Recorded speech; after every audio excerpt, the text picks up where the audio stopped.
नूरदीना, नूरदीना, Nureddin,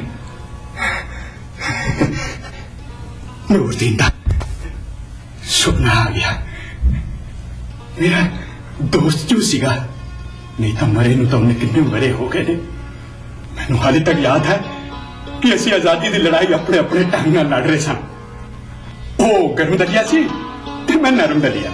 मैनूं कई बार बखौल करदा और तुसीं नरम दलिया ने की देश आजाद कराना, तो मैं उन्होंने हस के कह दिंदा चंगा भाई तुसीं गर्म दलिया देश आजाद करा लो, बस देश आजाद होना चाहिए। पर एक दिन जदों ਉਹਦੇ घर वाले नूं बच्चा होने वाला सी तो अपनी घर वाली नूं वेखण आया ते फातिमा भाभी एक लड़के नूं जन्म देण दे बाद अकाल चलाना कर गई। वो अपने मुंडे नूं चक के मेरे घर वाला आई गया सी कि रस्ते विच उहदा पुलिस दे नाल मुकाबला हो गया। पुलिस ने जदों उहनूं गोली मारी तो जख्मी हालत दे विच मेरे घर वाल भजिया आया ते आखिरी दम तोड़न तो पहला अपना शेरा मेरी गोदी विच पा दिता ते आख्या बिशन सियाह मेरे मुंडे नूं अपने जेरे वांगू पानी। ते मैं भी उस काल पुरख दा पाना मन के जेरे ते शेरे नूं इक्को जिहा समझिया। ध्यान कौर ने भी उन्हां दोनों नूं इक्को अख नाल वेखिया ते फिर मंद भागा दिन 1947 देश तो आजाद हो गया पर देश के दो टुकड़े हो गए। पिंड दा नंबरदार जिहड़ा एक बहुत ही शैतान सीगा उसनूं पता सी कि शेरा नूरदीन दा लड़का है। वो मेरे घर आया तो मैनूं दुकान लगा कि शेरे नूं पाकिस्तान भेज दो नहीं तो इसी उसका कत्ल कर देंगे। मैं बड़ा समझाया पर ना मनिया। मैं रोंदिया करलांदिया शेरे नूं घरों भेज दिता। जेरा इस गल्लों लड़के हिंदुस्तान की फौज में भर्ती हो गया तो बाद में मैनूं पता लगा कि शेरा उत्थे पाकिस्तान की फौज में भर्ती हो गया है। आज की ताजा खबर हिंदुस्तान के पाकिस्तान की लड़ाई करके फिर लड़ाई लग गई। कोड़ी सराद दे इस पारो चले जाओ उस पारो मरन वाला किसे भैन दा वीर किसे दा बाप किसे दा सुहाग ते किसे दे बुढ़ापे दा सहारा हुंदा है। कदों तक वगदा रहेगा आदमी दा लहू इस तरह? कदों तक वगदा रहेगा? असीं जंग ते जा रहे हैं। की करन जा रहे हैं जंग ते? दसन लई कि मनुख सभ्यता की शिखर ते पुज गया है पर धरती ते डुलिया लहू गवाही देगा कि अजे भी मनुख धरती ते गोडियां पाड़ दे रहा है। अजे भी वो खूंखार वैशी दरिंदा जिहड़ा अपनी नस्ल दा खून पी के अपनी प्यास बुझाउंदा। कदों खत्म होवेगी ये खतरनाक खेड? कदों खत्म होवेगी? ओ चन्न वाल ना दौड़ो, वेखो इस धरती मां वाल जड़ी लहू ना लत पाते अपने लहू लिपड़े पैर लाके चानू होर ताकी ना करो।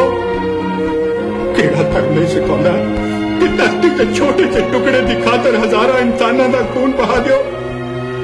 लोग सदियों तो धर्म ग्रंथ आगे सजदा करता सिर मुंदा आ रहा है पर वो अपनी ही अवस्था गुलाम हुंदा जा रहा है। कौन मानता है धर्म नू? कौन लगता है मजहब दे आके? सब नास्तिक हन। देश भगत कह रहा क्यों देश भगत नास्तिक हुंदा है? देश भगत लिए रब भगत होना बहुत कठिन है। मैं देश भगत भी हाँ तो रब भगत भी। जे देश भगत हो तो जाओ जाके देश की जनता अगे झोली फैलाओ। वो थोड़ी झोली नोटा नाल भर देणगे। मावा अपनी धियां लई रखिया सोना थोड़ी झोली विच पा देणगियां। नव्याइयां अपने गले दे हार ला के दे देणगियां। फिर उस नाल तुसीं बारूद खरीदो। बारूद अपना काम दिखाएगा। दुश्मनां दे घर तक ही रब दे घर भी उड़ जाणगे। जे रब भगत हो तो सब लई दुआ करो। ये देश उसकी कायनात का एक हिस्सा है। ये देशा दी लकीरां उसने नहीं असी खिंचियां हैं। कौन है तू? जे मैनू पता हुंदा कि मैं कौन हाँ मैं भी देश भगत हुंदा पर हुण सिर्फ पेट भगत हाँ। सिर्फ पेट भगत? हाँ पेट भगत जिसका ना कोई मां ना बाप ना देश ना मजहब बस एक मनुख।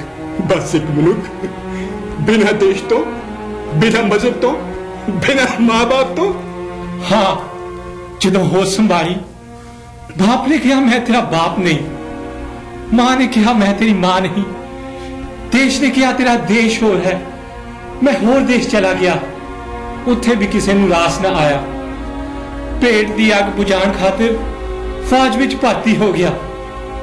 अज कई मनुखां दा कातिल बदकिस्मत शेरा तेरे सामने है बापू। शेरा मेरे वाल ना बापू, मेरे वाल ना बापू। ए नापाक जिस्म तेरी बुकल विच आण दे काबिल नहीं। इन्हां हत्थां नाल अपने भरा दा खून करके आया, इन्हां हत्थां नाल अपने भरा दा खून करके आया। मैं जंग विच एक सिपाही अपने वाल आंदा वेखिया, मैनू लगा जिवें जेरा होवे। मैं आवाज दिती, रुक जा जेरिया, रुक जा। पर तोपा ते टैंकां दी गड़गड़ाहट विच मेरी आवाज दब के रह गई। मैनू लगा जिवें मेरा भुलेखा होवे। मैं गोली दाग दिती, वो जेरा ही सी बापू। वो मेरा नाम लेके चीखिया, मेरे हाथों बंदूक डिप गई, मेरे हाथ पथरा गए। मैं फौज छड़ के नस आया बापू। मैं तो होर चेहरे नहीं कतल होंदे, मैं तो होर चेहरे नहीं कतल होंदे बापू। ओए तू भाई मारन आया से? मैं तो किसी नूं नहीं मारन आया सा, मैं तो खुद मरन आया उस धरती ते जिथे मेरी मां की कबर है, जिथे मेरे अब्बा दा लहू डुलिया, जिथे मैं ते जेरा बचपन विच इकट्ठे खेडिया करदे सन। हुण मैनू चैन नाल मौत आ जाएगी। मरण तो बाद मेरी रूह इस धरती लई नहीं भटकेगी बापू, नहीं भटकेगी। अज तेनू की कह के बुलावा? पुत्र कवा के दुश्मन, तू की रिश्ता बना लिया शेरिया, की रिश्ता बना लिया है? इन्हें छाया का कोई रिश्ता नहीं होता बापू। याद है तू कहा करदा सी, ये भी धरती साडी है ते वो भी धरती साडी। अज रिश्तियां की पछाण क्यों नहीं, रिश्तियां की पछाण क्यों नहीं? दूर देना जाता अज तेरा लहू इस बेड़े में दूजी बार डुल रहा। तेरा पहला डुलिया लहू तो किसी हथ लग गया सी, पर जे अज तेरा दूजी बार लहू डुल गया तो पहले डुले लहू दे की हथ रह जाएंगे। की कटिया एवें भाई ना भाई लड़ता रहा। शेरिया, शेरिया, शेरिया, तू भी चला गया, सब चले गए।